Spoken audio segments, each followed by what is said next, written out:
Welcome, everyone, to the Traveling Pilates Teacher podcast. My name is Kristie, and today I have a wonderful guest with me. Her name is Robin, and she is here with me speaking about what it's like to be a master trainer at Club Pilates in the United States. So welcome, Robin. Thanks for having me. Yes, you're welcome.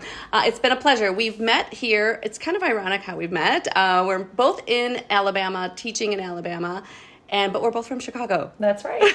So it's just kind of funny that we've had to come all the way down to the south to meet, and we've hit it off. And she's actually teaching a group of training teachers in Alabama while I am teaching in Alabama. So it's just kind of worked out well for us. It's been fun. Fun. All right, let's get started. Tell me about your Pilates journey. How did this all begin? Yeah, so I started Pilates a long time ago.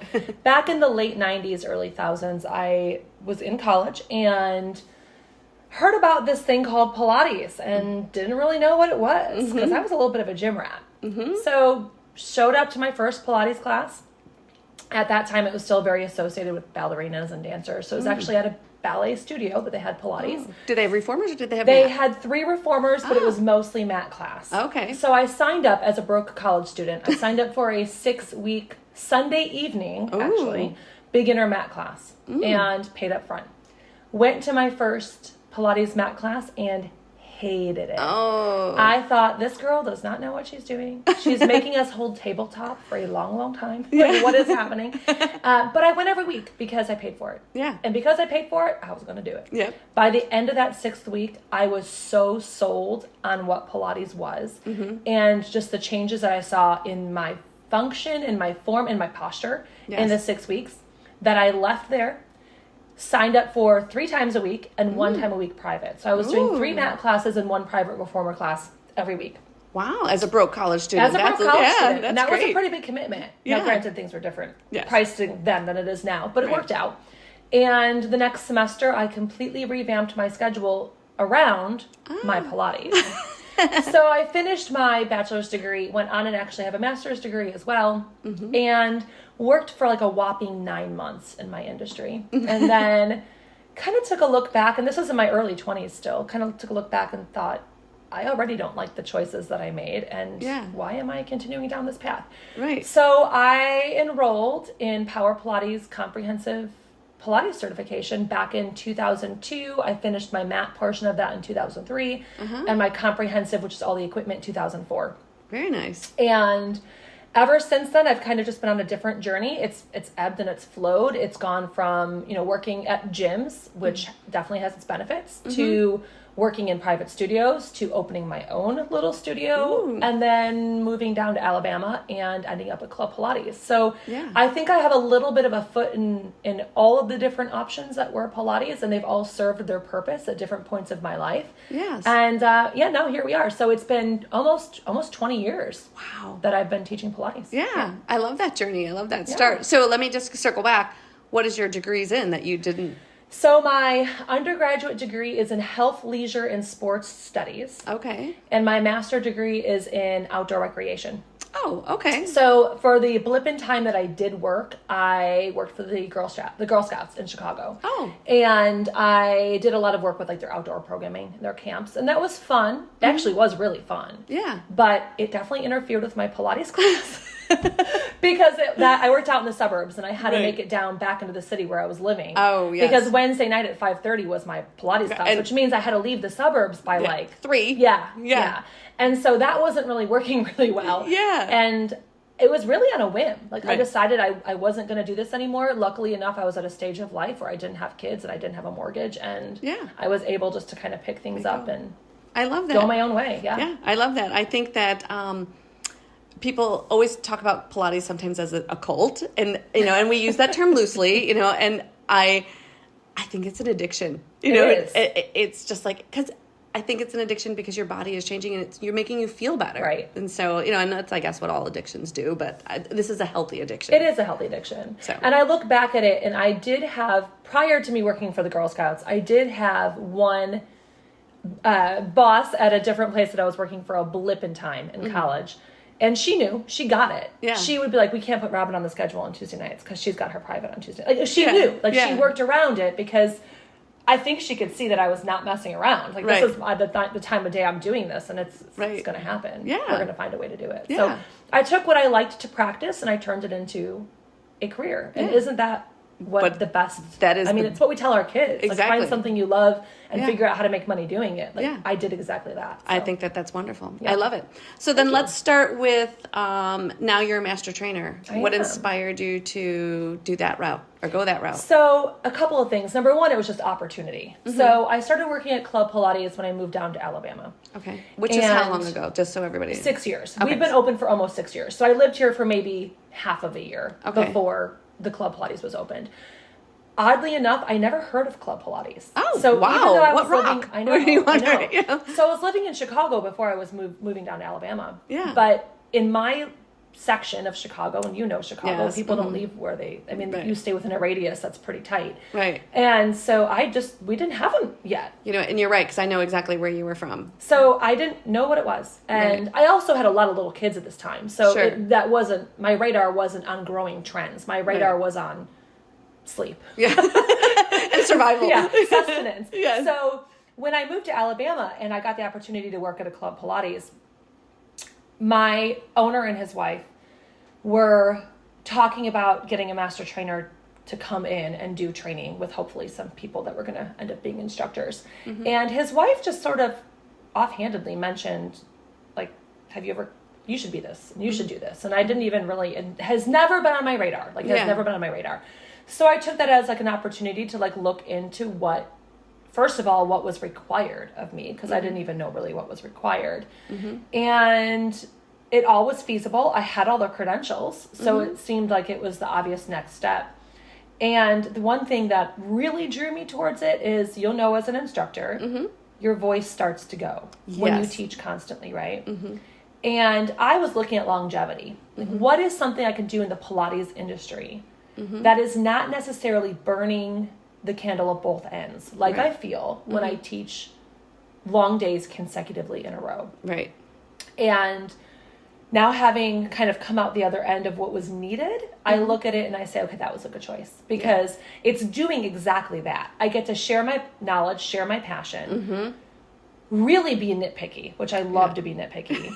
And it's not burning me out. It's revitalizing me. Yes. Because I see the passion ignited in other people's eyes. And that makes it all come full circle. And it's all back to how it started. And I love that you get to see that passion and grow that passion and just, keep it aflame. Right. So I do love that. So I'm not a master trainer, but that would be the reason that I would do it, just to share that knowledge, because when you're teaching a long time, it is, you still love it, but I do notice my voice starting to go. Like I hear it now, and I haven't taught for 3 days. So isn't that wild? It is crazy. I need the voice back, so, but I'll be home all day today after you leave by myself. You get to rest, yes, and not speak. All right, good. So what's the biggest shift that you've seen in the Pilates world since you have started? There's a couple of them. Okay, good. Give them to us. The biggest shift is away from single private clients or very small groups and towards larger groups. Right. I also see a big shift away from mat work and towards equipment work. And there's good and bad in all of those. I can look at it and say, well, are things better when you do things one-on-one? Define better, right? Better maybe for the body, as in the body's getting one-on-one attention, but worse for the pocketbook. Yes. And that's something that we have to consider and look at sustainability. Right. How many people can come in and do $85 an hour privates 3 times a week? Yeah. But how many people can pay, a couple $100 a month and come in every day of the week? Right. So you're opening it up to a broader clientele, and so for that, I'm really appreciative of having the options of a different format. The shift from mat to reformer, I think, is like the new trend. Yes. Right? We see like everyone wants to be on the reformer. And I like it. I mean, I like it. It's fun. You get to work out on your back. Exactly. It's you get fun. to kind of close your eyes and just move it and move yourself back and forth. And honestly, it's almost like rocking a baby to sleep. Right. Yeah. You kind of get that sensation of this feels very comforting. Yeah. But I do wish that we would have more of a focus on quality mat work. Okay. So maybe we can make that shift in the next decade, like a little bit back towards really quality mat and really good quality reformer and put them together.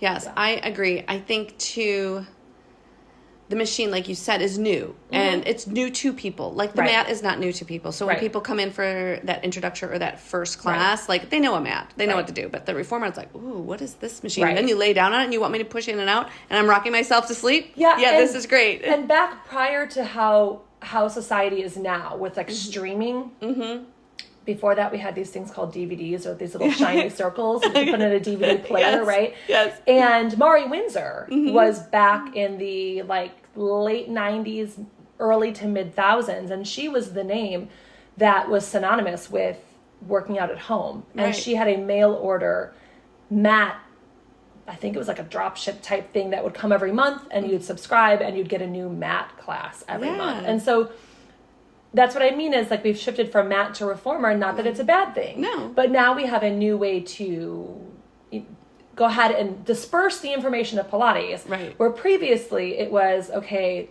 minimal equipment, we don't have a whole lot.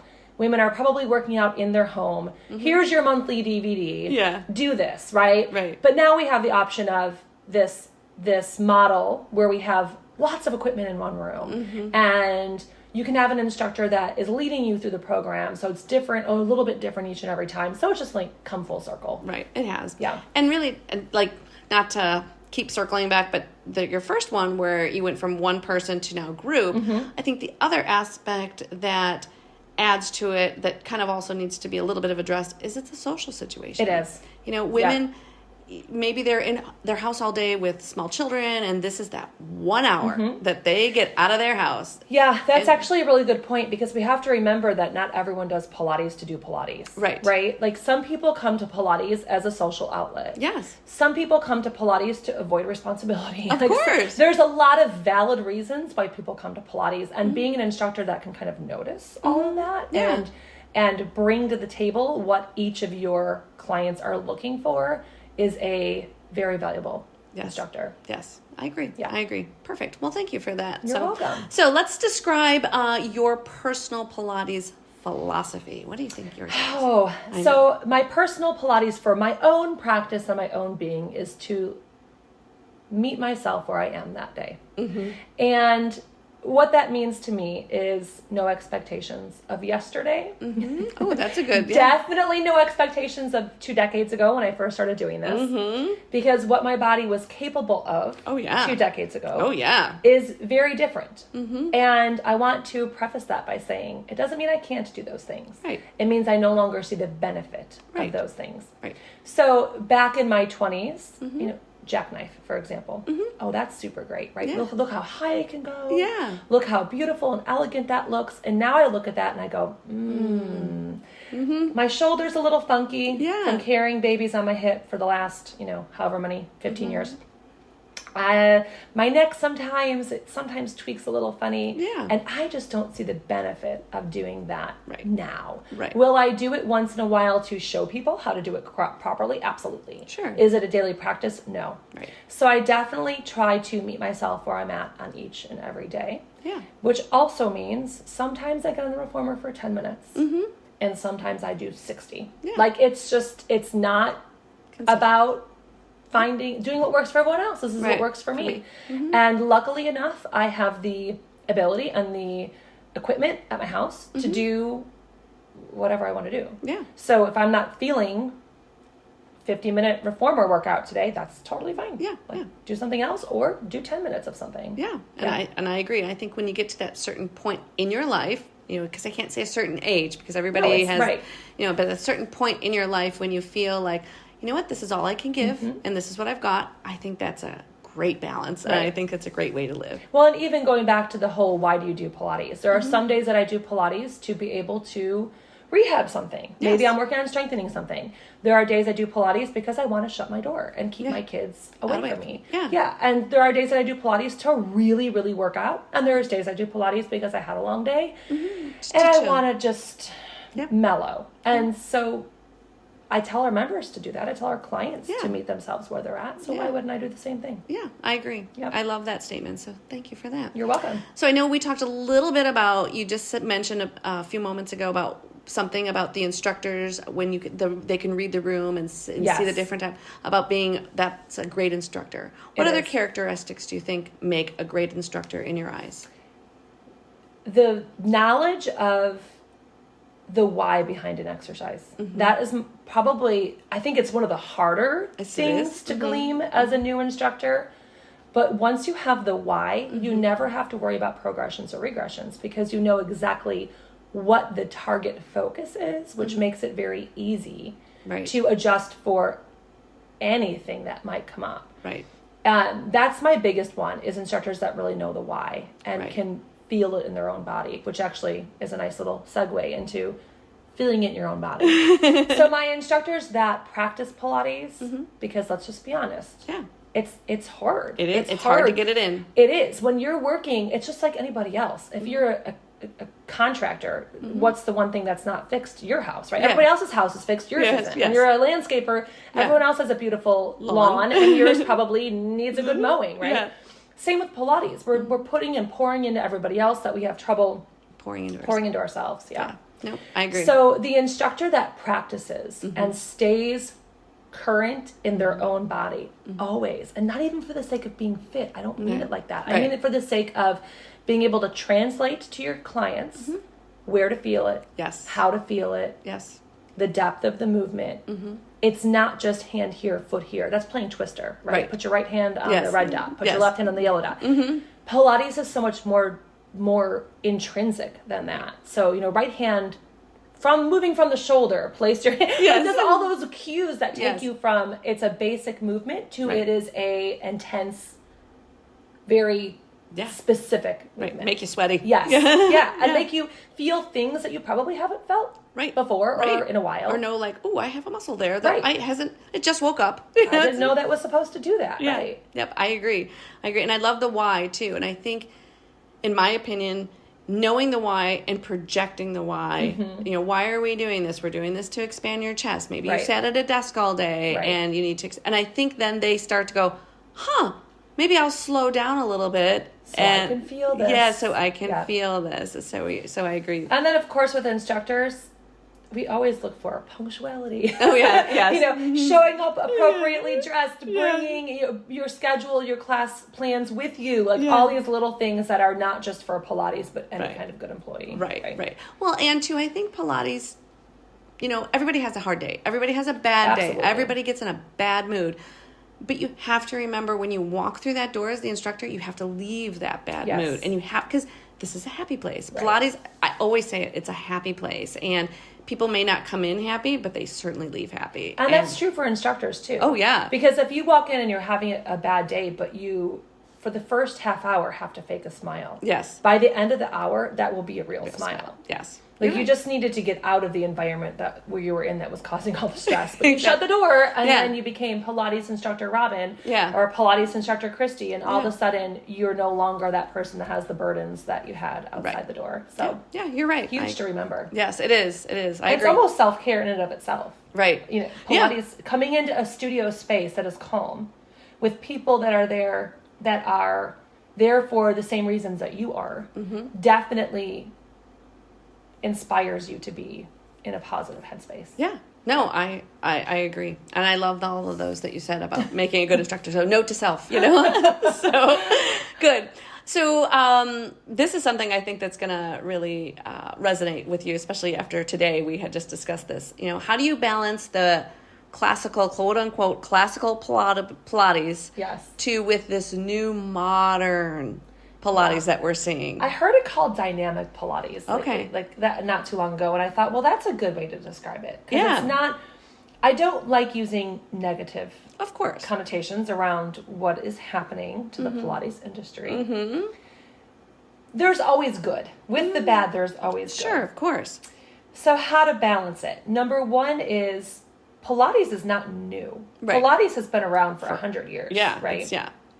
And whenever instructors feel the need to teach dynamically versus more towards classically, which I'm defining classical as what Joseph Pilates would have taught. I almost feel it's like an insecurity. Okay. And the reason I say that is because either you feel you can't teach the depth of the exercise adequately, so you go to the fun. It's kind of like, don't look over here, wow over here, right? Like focus on the wow. Okay. Or you're going to the wow factor, the dynamic Pilates, because you're afraid that others will interpret the movement as too boring. And my big recommendation for instructors that are doing what I call Instagram Pilates, like if you saw it on Instagram, you show it to me first and I'll tell you if you can do it. Yeah. Is you need to learn to cue depth. Yes. Like let's go back actually just a couple days ago. I was working out at home and I was doing I have a subscription based program that I used to follow. And I'm paraphrasing, but the quote roughly that was in this video was, we are spending too much time focusing on the fancy and not enough time focusing on the foundation. And I thought, well, that pretty much hits the nail on the head. Yeah. Like rather than take your legs to tabletop and thinking, well, that's too easy. How can we challenge that? Are they hugging their inner thighs? Are they supporting with their core? Where's their back in space? Right. Do they feel their shoulder blades? If their arms are by their side, are they engaged or are they just lying there? And explore making something that seems very basic and see if you can make it a little bit more challenging, robust, whatever the word is you want to use, just by cueing the proper muscles. Right. So I do think there's a time and a place for dynamic Instagram Pilates. Yeah. I don't think it's most bodies and I don't think it's most days. Yeah. The benefit of doing any kind of fitness, not just classical Pilates, not contemporary Pilates, not dynamic Pilates, is obviously strength and wellness and health. Right. So from a standpoint of, are you getting a workout? I can look at all the Pilates inspired, Legree and all that kind of thing. Yes. Pilates inspired chains and franchises, whatever they all are, and say they do serve a purpose. Yes. They're getting people off the couch. Yes. And into that studio, and they're getting a workout. Their heart is pumping. They feel muscles they haven't felt before. And that is good. Our society needs that. Yes. What I do know is that when people either outgrow that style of movement or they have an injury or they have a pregnancy or anything that is beyond the very healthy typical body that those type of studios see, classical and contemporary Pilates will be here to pick up the pieces. Yes. And then we welcome you in with open arms and we're glad you're strong. Yes. Because now we can really fine tune you. Yes. So yeah, I agree. Yeah. I agree. And I think being new to Pilates, like just your person coming off the street, right? If they can learn the classical moves and how to find their core and how to move with their breath, then you can take the fancier Pilates because you have that basic, that right. So I, like yourself, can go. I love whenever I travel to go to a Pilates studio. Me too. Whether it's a club Pilates or I try to go to club Pilates because that's what I know. Right. But a lot of times they're booked and you can't. So then you're going to whoever has a studio. Whoever has a studio, whether it's this dynamic Pilates or whatever. And I know how to get my core engaged. I know how to move with my breath and all of that. So I can go to these and survive. But I feel like that, and when I say survive, because I'm a little on the older side versus the younger side, scale. But I think that's important to know that those pieces that I can it's take. It's hugely important. And don't forget, Joseph Pilates did some Instagram Pilates. Oh yeah. Like go to Snake Twist. Yes. Oh like, yeah. Snake Twist is That's not basic. No. So yeah. He was Instagram Pilates to a small degree. Yeah. Before Instagram Pilates existed. Right. Water skier on the reformer. Yeah. Standing exercise with hands and straps. Like that's scary as all get out. Yeah, right? it is. Yeah. But it was there. Right. I think the difference is the amount that the amount of the crazy dynamic Instagram Pilates that was in Pilates compared to what we're seeing now Right. is you would see a taste of it previously, and now you're seeing a whole class around that. Right. So, well, and social media just absolutely blows. I mean, blows everything up. Blows everything up. So the worst thing that ever happened to Pilates, I think, is Instagram. Yeah, maybe. Yeah. Like it gave us exposure, so exposure is good. Right. But now you definitely have people like, hey, did you see this girl? And what do you think about this? And I'm like, oh gosh. Yeah. Let me tell you who to follow. Yeah. Well, and there are some. I mean, to be honest, there are some really great Instagram ones. Absolutely. I mean, I don't want to, it goes both ways. Yeah, it does. I mean, and if you find the ones that really are really good, I mean, I have just learned so much from so a couple. Techniques, yes, and things I'm like, I didn't know you could and do that. And just ways to say things. Right. I always, if you glean one thing from somebody else's class, then it was a successful class, right? And maybe it was the way that they progressed you into something, or maybe it was the transition between two exercises, or maybe it was just that they said, oh, that word for what you wanted me to do, it worked really well. And you get to take that with you and incorporate it into your style, which then means that you are growing too. Yeah, I agree. So good and bad. I mean, it is there. So it's there. I agree. It's not going away. Nope, exactly. It's only going to get more. So, all right, let's shift, changing here a little bit to back where you're master training. Put that master trainer hat on. It's on. Yep. What do you look for when you're mentoring or training new instructors? What do I look for when mentoring or training instructors? I want to know their motivation. Okay. Because that usually dictates how successful they're going to be. And I know that probably sounds maybe not so nice, but we definitely have people that are maybe not in love with Pilates, but are more or less told, I need you to go through this training because I need you. Right. And that person's motivation is way different than the person who, like me, and I don't know what your background was, but like me, where I just love this. Yeah. Oh my gosh, I can't have enough of it.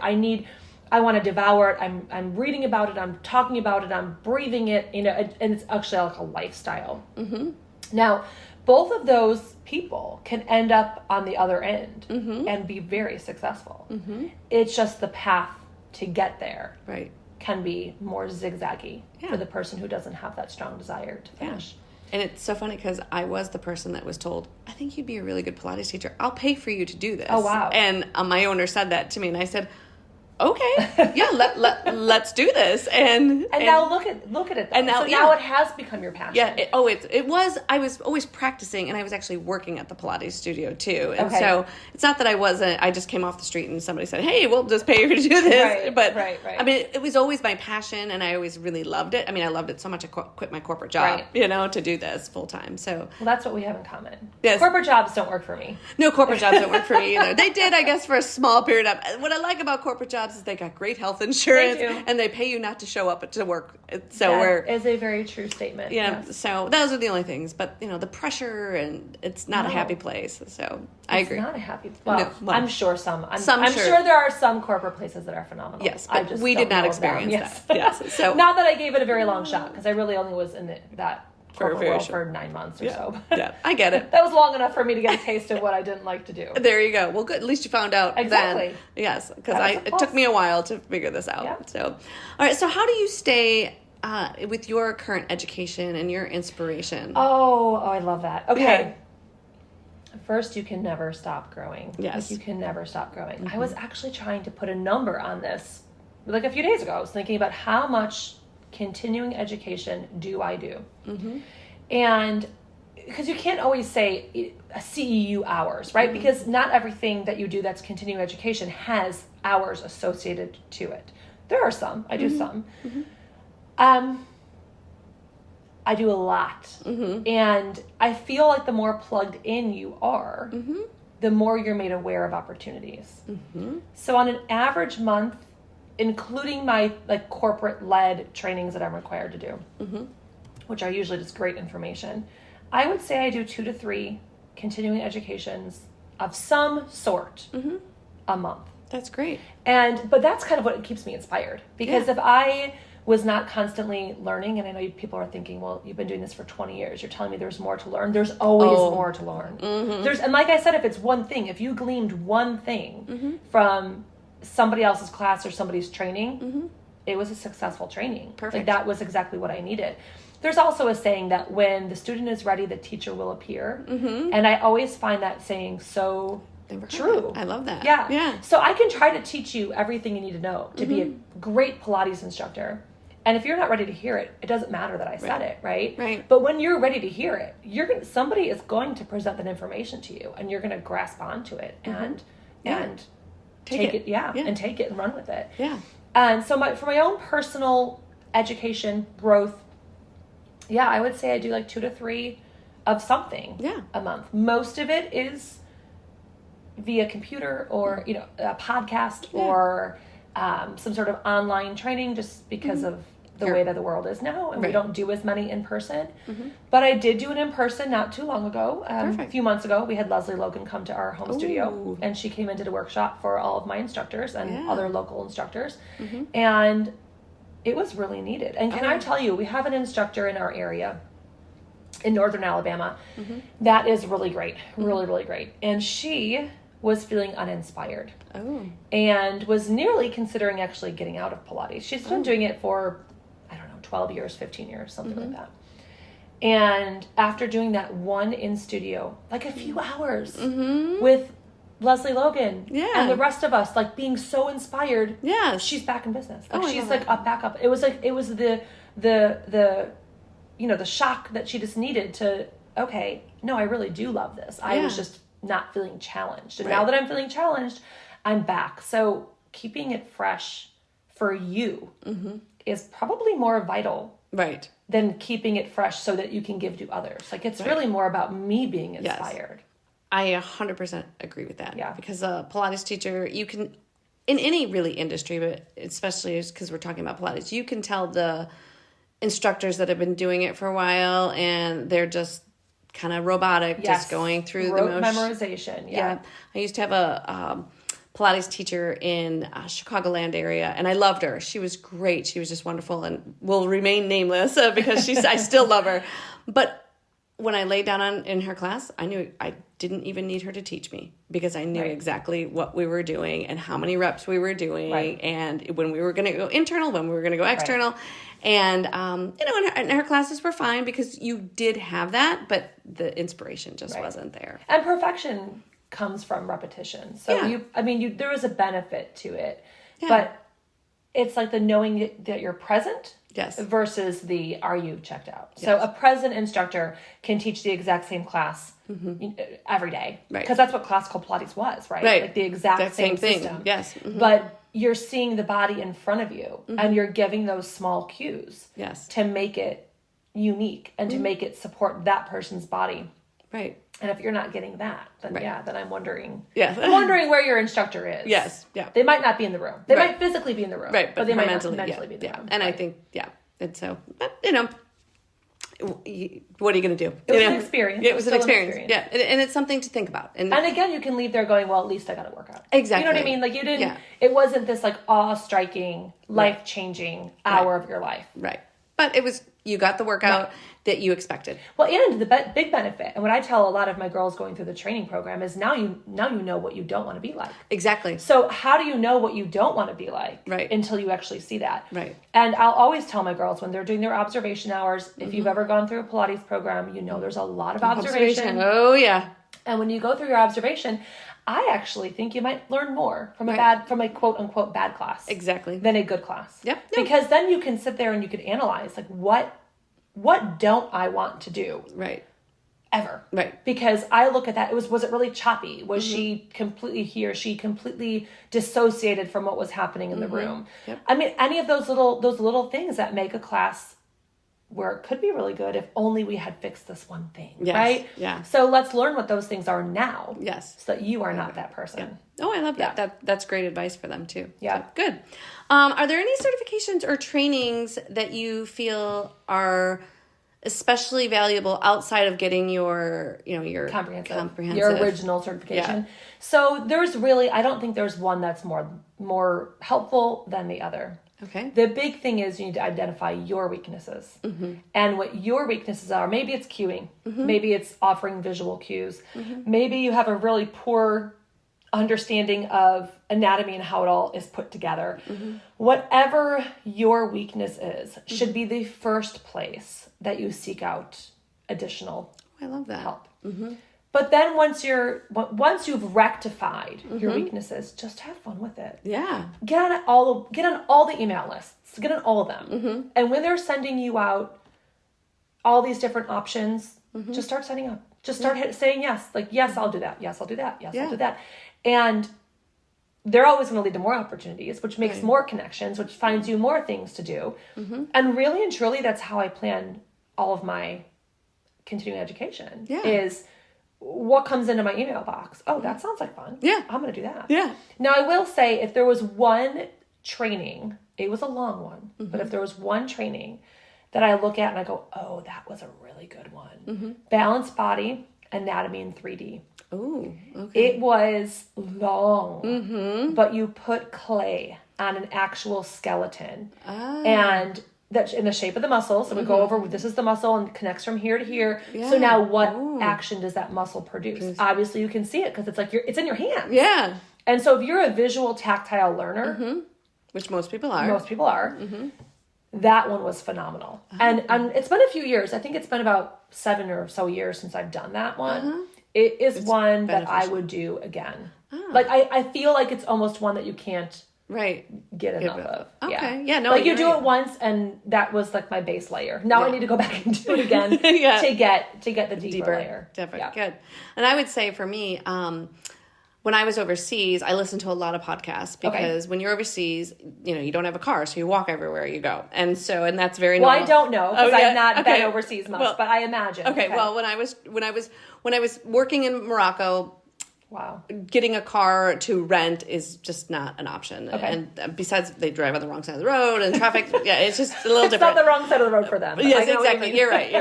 You're right. Sorry, that was not polite. But yes, they drive on the other side that we drive on. And so, but anyways, I walked a lot. And I came upon this podcast, because that was what I would listen to, a woman, and I don't know, and maybe you know her, and I would have to really go back and research. But she had a wonderful podcast on just cueing. That was it.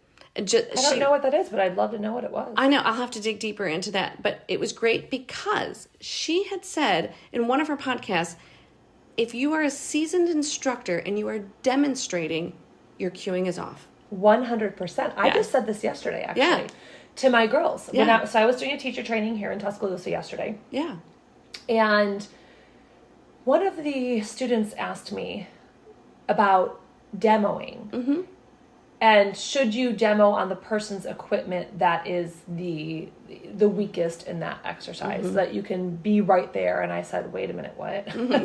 First of all, we don't ever kick a client off of a piece of equipment to show them how to do something. Right. And I said, and number two, if you're having to show, that means that you're not using your words correctly. Right. Yeah. And so classically, I always go back to classical because number one, that's my training. And number two, this is called Pilates. Joseph Pilates designed it. This is how he did it. Right. They never got in the equipment. Right. And if they taught a mat class, they would never be on the ground doing the mat class. Right. They would be standing and walking the room.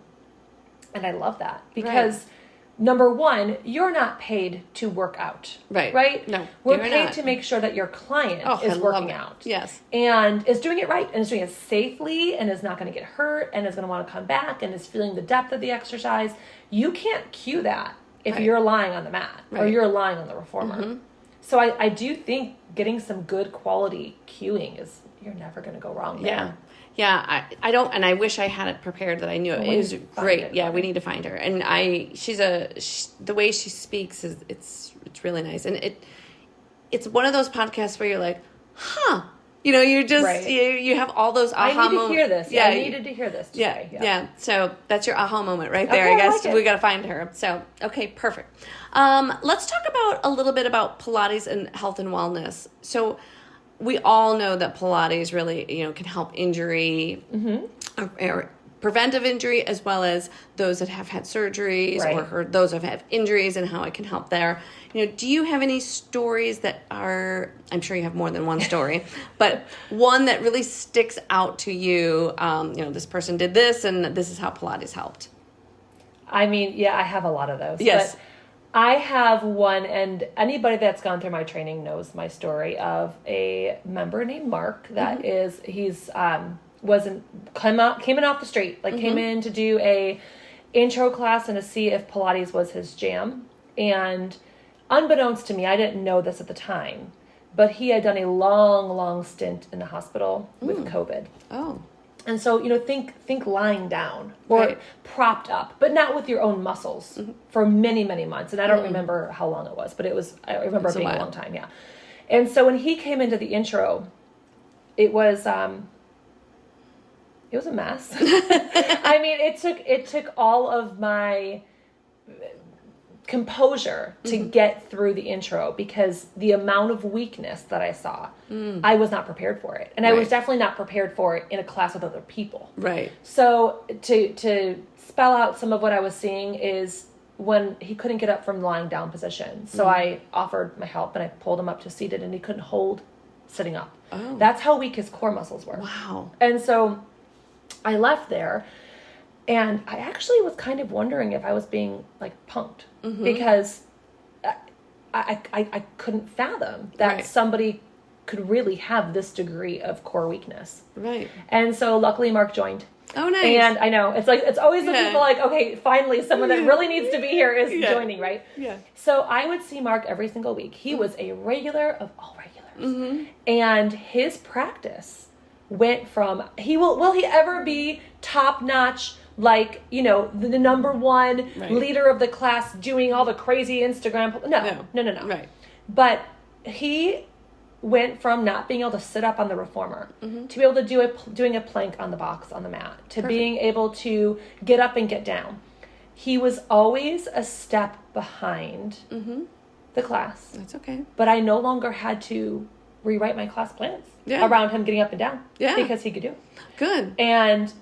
And so I always look back and I always say, like, that will be my mark. Now, the story has a sad ending because he did pass away. Oh, I'm so sorry. Yes. He was a long-term member of ours, and he was like a regular, and he had his reformer. It was his reformer. Yes. And just such a bright light. Yeah. But you look at it and you go, okay, if I could now that was an extreme case. I can't sit up to like all of a sudden he's doing planks, right? You're not going to get that every time. Right. But the rehab potential of just moving is astounding. Right. We just have to get people moving. Right. And those wonky movement patterns that we all have developed will start to rectify. And those weaknesses will start to balance. And soon enough, you're going to notice you're standing taller and your shoulders are out of your ears and you have better posture. And people are really going to say, like, wow, you look great. Yeah. Like, even if you didn't drop weight, because everyone likes to talk about dropping weight. Yeah. Just standing taller. Makes you look like you dropped weight. Absolutely. It just makes, and then you just look healthier, you glow, you have the internal light shining through. Yeah. And so I'm always on my lookout for like my next mark. Like, who is my next mark? Yeah. Yeah. Oh, I love that. Well, that's a great story. I'm fortunate that he passed away, but it's a great story. Well, he passed away, if I remember correctly, it was the night after my Pilates class with me. It was like he went home and that night passed. And so I kind of look at it going like, nobody wants to, but I mean, I guess you just did what you loved. Right. He did just, Yeah. Yep. I get it. Perfect. Well, good. And so, besides that one thing, is there anything else that you're strong about that Pilates really can help with recovery with any injury? Any one thing that Pilates can really help for recovery. Generally movement. I'm going back to like my own body, and I'm thinking of my own body. And I have a terrible tear in my left ankle that I don't want to be surgically repaired because it involves cadaver tendons and like 9 months off my feet, and it's just not happening. But the amount of rehab that I've been able to give myself by just focusing on really proper alignment and moving slow rather than going super speed and firing up all the wrong muscles has been almost astounding to the point where I was not able to really walk without bracing, which is really uncomfortable. If you've ever braced for long terms, it's not comfortable. Right. And is it perfect? No. Does it feel a lot better? You bet. Yeah. And that was with my own body. So seeing what other people can do when they have injuries and I'm able to spot those misalignments, I think is kind of a good benefit of Pilates. It's going to bring us back into that demographic that is not your super young, healthy, I go to the gym and I can lift weights and I work out. We're talking about your average person that has overuse injuries, that has aches and pains from life, that maybe did come off of surgery, maybe did just come in off of having a baby, and we can bring them back to the best possible body that they have. Yeah. Nope, I agree. And movement is key. Absolutely. I always tell my, how do I put this? My generations that are maybe a little bit on the older side, like, that are, have worked and now are retired. Just keep moving. Right. Just keep moving. And when you get older, you have to fight for it. Yeah. It's not, you can't just say, okay, I have this knee injury, and so now I'm going to sit. Yeah. And not stand up and not. It's funny. Have you ever had somebody come to class and tell you they can't squat? Yes. Okay, that one always makes me laugh. Yeah. Because when they say, my doctor says I shouldn't squat, it's like, I look at them, I go, well, how do you get on the toilet? Yeah. I was just thinking the same thing. How do you go to the bathroom? How do you get out of your car? Yeah. All these, that's a functional movement. Yeah. Now, what I suspect, and I'm not a physician, so I don't know, but what I suspect their doctor means is we don't want you doing an improper squat. Right. Exactly. So but below the knees. Right. Yeah. But can we train you to get those muscles activated? Because you've got to squat. You've got to. Like, how can you function? Yep. Or I love it too, where I've had people say to me, I have really bad knees, so I'm going to try not to bend and straighten my knee as much. It's like, well, how do you walk in and out of the studio? Right, you don't swing from your hips. That would be crazy. Yeah. You've got to use them. Yeah. Functional movement patterns, which is what's great. I mean, we know the equipment. Reformer. Come on, Reformer reforms the body. Right. I hate calling footwork squats. Right. But is the movement pattern the same? It is the same. It's the same. And I do say that to some of my people when they say to me, well, I just can't bend my knee or I can't do squats. Or I'm like, well, lay on down, sister. That's what you're going to be doing. Right. So, yeah, but it is good. So let's kind of talk a little bit more about some inspiration as we kind of wind down here a little bit. What's the best piece of advice you have ever received as a teacher? The best piece of advice? I can't want it more for my clients than my clients want it for themselves. So, and that goes to a lot of areas of life, right? Yeah. I can't want it for them more than they want it for themselves. And so what do I mean by that? Okay, you've got that client that has the capacity and the strength to do a teaser, right? Teasers is always one that comes up. It's a hard exercise. It is.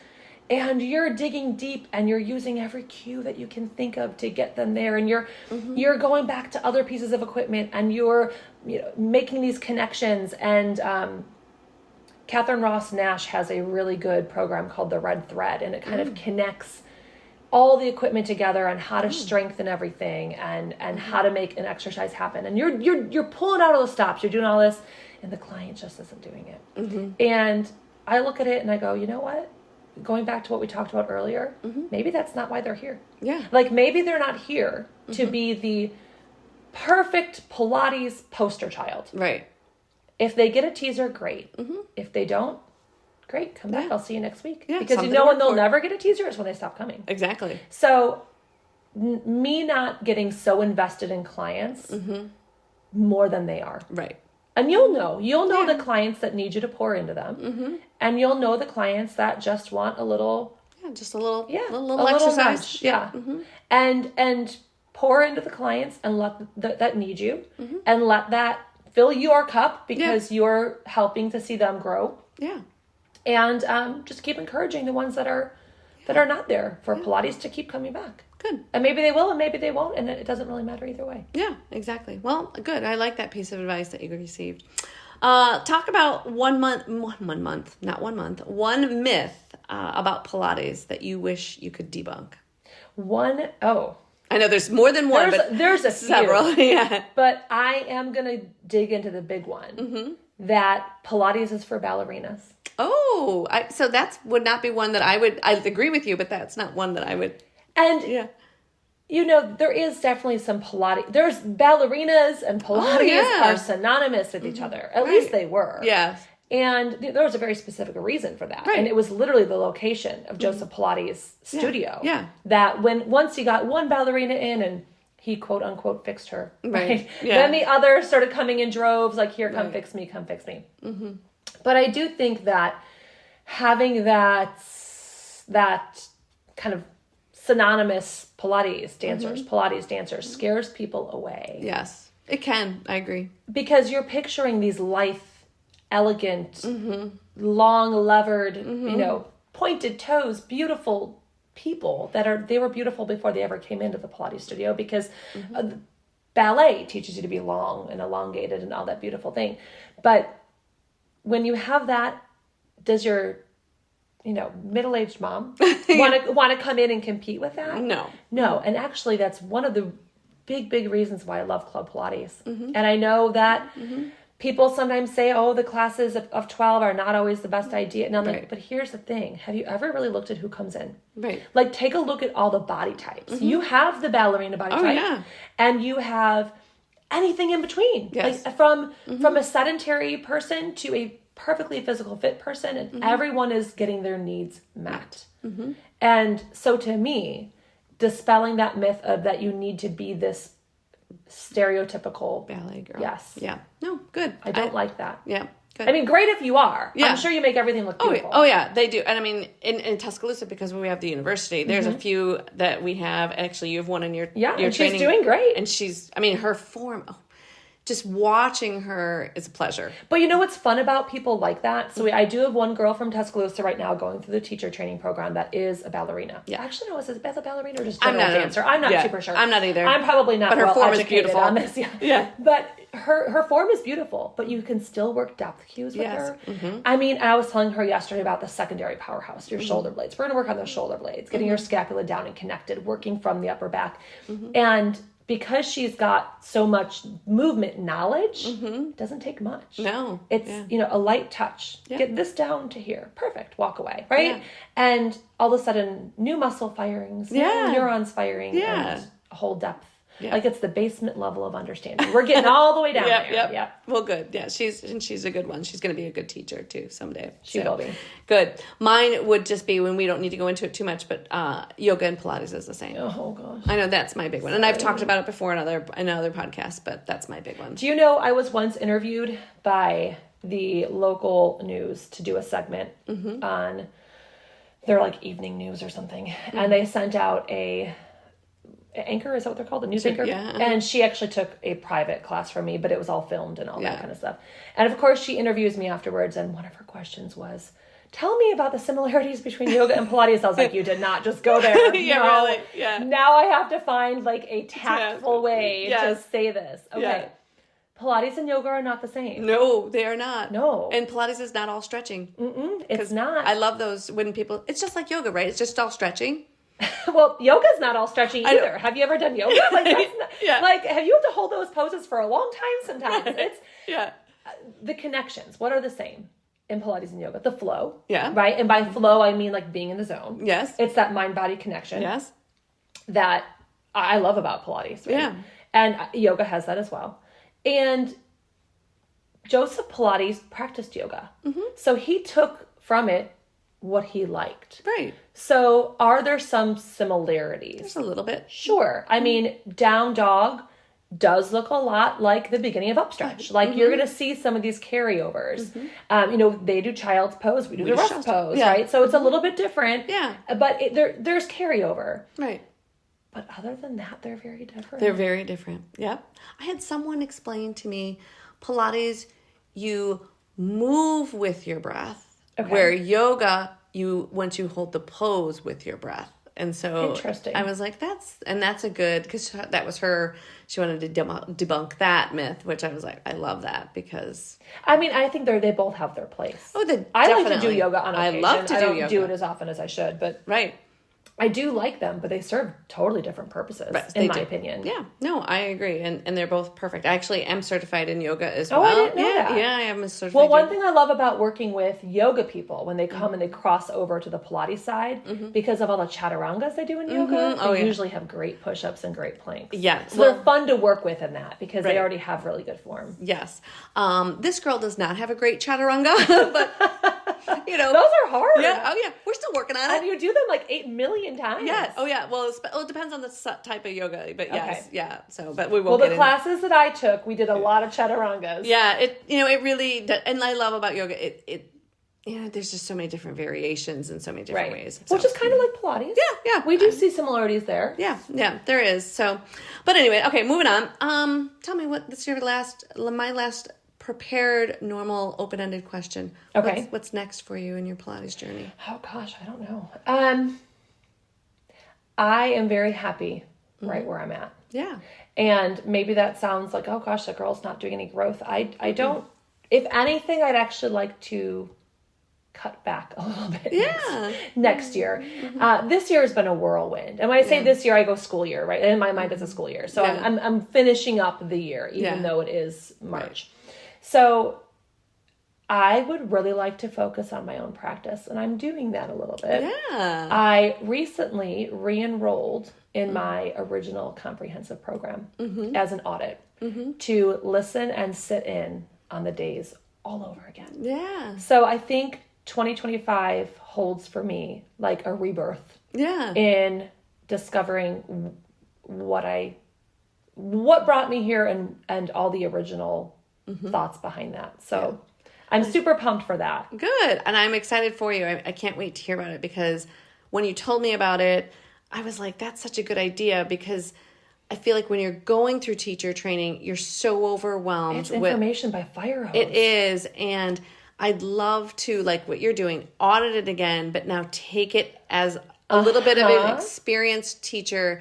You know, I don't need the hours. I'm not going to probably do any of that. Yeah, I just want to take the studio. So I think that that's a great idea, and probably a highly great recommendation for all teachers. Well, and how many ruts do you get in? Yeah. And how ingrained are some negative habits, right? Yeah. And until somebody calls you out on them, you have no idea. You don't even know you have them. Right. And so coming from my perspective, where I am the most highly decorated instructor that there is at my studio, I don't have anybody to give me feedback. Right. So I'm giving feedback and I'm offering growth tips and all that, but I'm not getting that. Right. So this is my opportunity to be the student, and I'm super pumped about being the student. And I get to go back to Chicago because it's in Chicago. There you go. Yeah. And we both love Chicago. Yeah. So I get to go back 4 weekends. It'll be phenomenal. And eat good food. And do Pilates the whole time. I mean, come on, that's great. Yeah. So in the studio, I get to do all the same practice, just like you would if you were going through it the first time. Right. Yeah. But I just don't have to do observation. And you don't have to worry about passing your test. Right. And all there's that no stuff. test at the end. Yeah. Right. And it's like a third of the cost. Perfect. Maybe even less. Oh, I love it. Perfect. Okay. Quick rapid fire questions. Okay. All right. 2 words. Reformer or mat? Mat. Okay. Morning workout or evening? Morning. Favorite Pilates exercise? No, come on. That's a loaded question. I know. Sorry. Just one. Just give me one. One favorite Pilates exercise. I can't. Okay. Spine stretch forward on the mat. Okay. A book or podcast that inspired you lately? Oh, I just read The Caged Lion. Oh. Which is it John Howard Steele or Howard John Steele, who was, I think, the only person alive that's not a teacher that took class from Joseph Pilates. Oh, very interesting. Really good read. Oh, what's it called again? One more time. The Caged Lion. The Caged Lion. We'll have to check it out. Yeah. Good. It's really good. Last one. Not necessarily, I guess, rapid either, but dream destination to host a Pilates retreat. I don't travel a lot. New Zealand. Oh, I was really close once. I was in Australia and I didn't make the trip. So, yeah. Okay, good. Good for you. If you know someone that has deep pockets and wants to fund that trip, I am there. Yeah, I don't know anybody with deep pockets that wants to fund that trip, but I definitely know 2 studios that would probably host that trip. Oh, that would be fun. Yes, and they're both right on the waterway, so that would be Very really fun. nice. So perfect. Well, Robin, any last minute thing that we didn't cover that you really wanted to share with everybody? Nope, I think we touched on everything. That was great. Yeah, wonderful. Well, thank you so much for all of your knowledge that you gave us and all of your information. It's been truly, truly a pleasure to talk to you for this almost hour. So you are most welcome. All right, thank you. Tune in next time as we speak with somebody new on the Traveling Pilates Instructor podcast. Have a great day, everyone.